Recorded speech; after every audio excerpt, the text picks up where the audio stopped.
Made in China? Buyer beware. But made in the USA may not be much better. Next on Global Pulse. In the past year, news programs around the world reported that Chinese products were dangerous, even deadly. Have you heard about Thomas and Friends? These toys are so popular that young kids have at least one or two of them. However, lead materials have been found on the toys, and distributors have recalled them. It began in 2006 when many people died in Panama. After research, the Panamanian authorities found that antibiotics containing DEG had caused the deaths. This chemical is found in antifreeze for automobiles. Some toothpaste has caused panic in Costa Rica.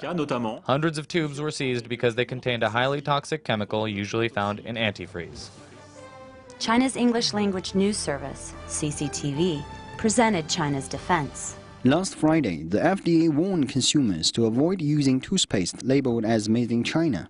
It also issued an import alert to prevent toothpaste containing the chemical DEG from entering the U.S. All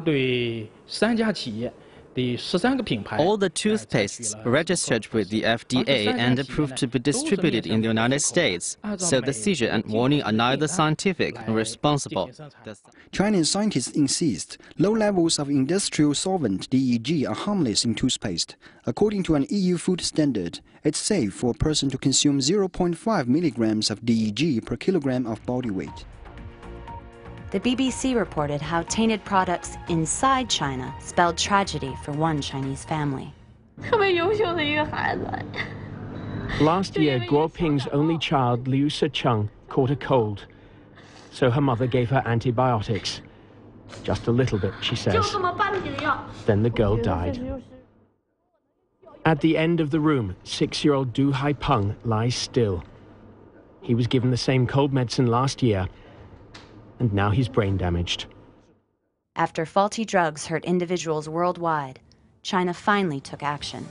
Chow was the head of the Department of Drug Registration under the State Food and Drug Administration.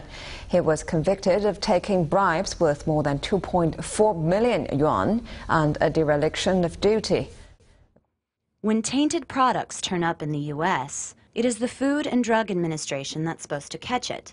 Like its Chinese counterpart, the FDA regulates the pharmaceutical industry. And like China, mistakes can be deadly. ABC News covered congressional hearings highlighting the problem.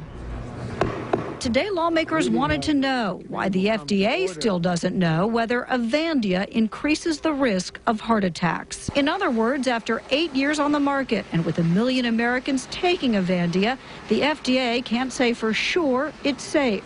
Dr. John Booth testified he was threatened with a possible lawsuit by company executives when he raised concerns about Avandia back in 1999. I was characterized as a liar. Glaxo says it's investigating the matter. But the allegations didn't end there. An FDA supervisor says she was rebuked by the agency last year when she called for stronger warnings on Avandia. That's what really upsets me, that people have been hurt in the meantime, waiting for this action to happen. While the U.S. searches for solutions, China took decisive action. China has executed a top government official for approving untested medicines in return for bribes from drugs companies. The death sentence against the former head of the State Food and Drug Administration is a response to hundreds of deaths around the world involving Chinese drugs.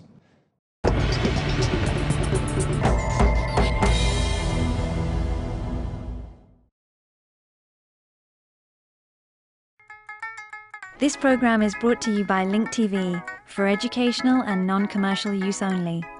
Link TV is the only US network dedicated to global and national news, uncompromising documentaries, and diverse cultural programs.